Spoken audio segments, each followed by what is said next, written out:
রোজায় রুটিন ও খাদ্যাভ্যাসের আকস্মিক পরিবর্তনের কারণে কারো কারো শারীরিক কিছু জটিলতা দেখা দিতে পারে।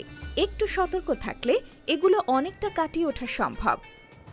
কোষ্ঠকাঠিন্য, রিফাইন্ড ফুডস, অপর্যাপ্ত খাদ্য, আঁশ ও পানি স্বল্পতায় পবিত্র রমজানে প্রায় কোষ্ঠকাঠিন্য দেখা দেয়। সেজন্য অতিরিক্ত রিফাইন্ড খাবার বর্জন করতে হবে। ইফতার থেকে সাহারি পর্যন্ত পর্যাপ্ত পানি পান করতে হবে। খেতে হবে আঁশ সমৃদ্ধ খাবার। অতিরিক্ত ভাজা পোড়া খেলে কোষ্ঠকাঠিন্য বাড়বে। বরং তাজা ফলমূল রাখুন ইফতারে। বদহজম ও পেট ফাঁপা, অতিরিক্ত ভাজা পোড়া ও মশলাযুক্ত খাবারে সাধারণত বদহজম ও পেট ফাঁপা হয়। ডিম, বাঁধাকপি, মসুর ডাল, কোমল পানীয় পেটে গ্যাস তৈরির জন্য দায়ী। তাই বেশি অসুবিধা হলে এগুলো খাওয়া থেকে বিরত থাকুন। কোমল পানীয়র পরিবর্তে ফলের রস বা নিরাপদ পানি পান করুন। নিম্ন রক্তচাপ, সাধারণত বিকেলের দিকে রক্তচাপ কিছুটা কমে যেতে পারে এবং শরীর দুর্বল ও ক্লান্ত হয়ে পড়তে পারে। শরীরে লবণ ও পানির অভাবে এমনটা হয়।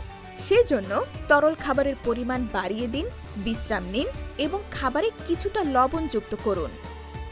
মাথা ব্যথা, যাদের ধূমপান বা কফি খাওয়ার অভ্যাস আছে তাদের সাধারণত রোজা শুরুর কয়েকদিন বেশ মাথা ব্যথা হতে পারে। কফি ও সিগারেট খাওয়া আস্তে আস্তে কমিয়ে দিন। হার্বাল টি অথবা গ্রিন টিতে অভ্যস্ত হতে পারেন। পর্যাপ্ত ঘুমান। পেশিতে টান, মূলত ক্যালসিয়াম, ম্যাগনেসিয়াম ও পটাশিয়াম যুক্ত খাবারের অপর্যাপ্ততার জন্যই এমনটি হয়। শাকসবজি, ফল, দুধ, মাংস ও খেজুর খাওয়ার মাধ্যমে এসব মিনারেলের চাহিদা পূরণ করতে পারেন। পেশির টানের জন্য পানি শূন্যতাও দায়ী। গ্যাস্ট্রিক, আলসার, বুক জ্বালা, যাদের এ ধরনের সমস্যা আছে তারা একসঙ্গে বেশি খাবেন না।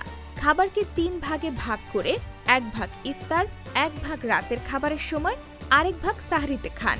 খাবার ভালোভাবে চিবিয়ে খান। চর্বি জাতীয় খাবার কমিয়ে দিন। খুব গরম ও খুব বেশি ঠান্ডা খাবার খাবেন না। ধূমপান থেকে বিরত থাকুন। ভাজা পোড়া ও অতিরিক্ত মশলাযুক্ত খাবার পরিহার করুন। চা, কফি বাদ দিন।